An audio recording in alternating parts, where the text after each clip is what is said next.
जैसा कि मैंने पहला चैप्टर में पहला पोएम पढ़ा था आप लोगों को, character of the happy life का सेंट्रल आइडिया दिया था। आज पुनः एक बार फिर दूसरी क्लास में मैं पोएट्री का दूसरा चैप्टर, जिस चैप्टर का नाम ट्रू ब्यूटी है,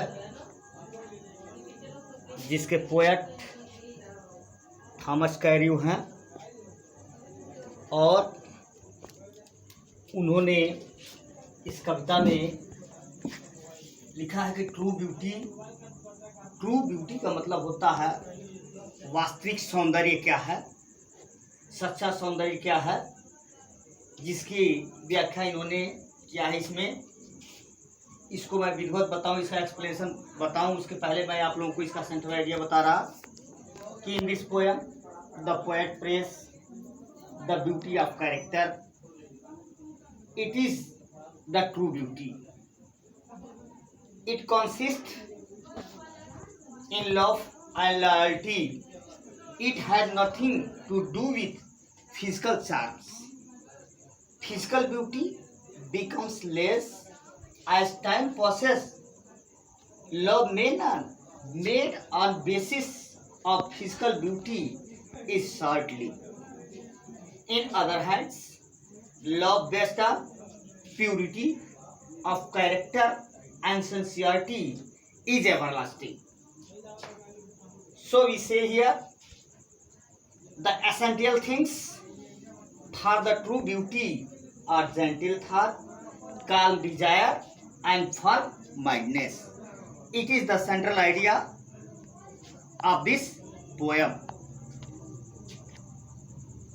यानी बच्चों, मतलब ये कि कवि थॉमस कैरियो इस कविता में वास्तविक सौंदर्य क्या है, चारित्रिक व्यक्ति के चरित्र की क्या विशेषता होनी चाहिए, क्या सौंदर्य होना चाहिए, इसकी चर्चा किया। कहा है कि व्यक्ति का चरित्रवान होना ही उसकी क्या है, सच्चा सौंदर्य है।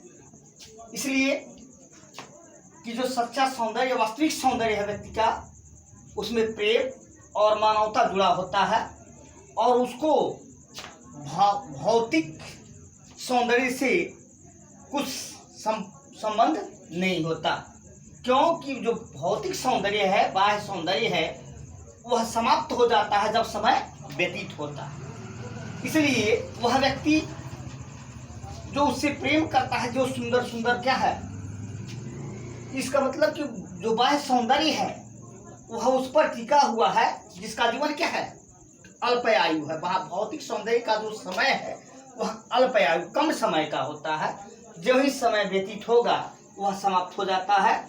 इसलिए कहा जाए कि वास्तविक सौंदर्य वही सौंदर्य है जिसमें व्यक्ति का क्या है, प्यूरिटी, आत्मा की, मन की शुद्धता, मन की पवित्रता और चरित्रवान होना, व्यक्तित्व, सिंसियरिटी जो कभी समाप्त नहीं होता। इसलिए वास्तविक सौंदर्य का मूल अवयव है, जो वास्तविक सौंदर्य है वह सज्जन विचार, उत्तम थाट और क्या है, कल डिजायर।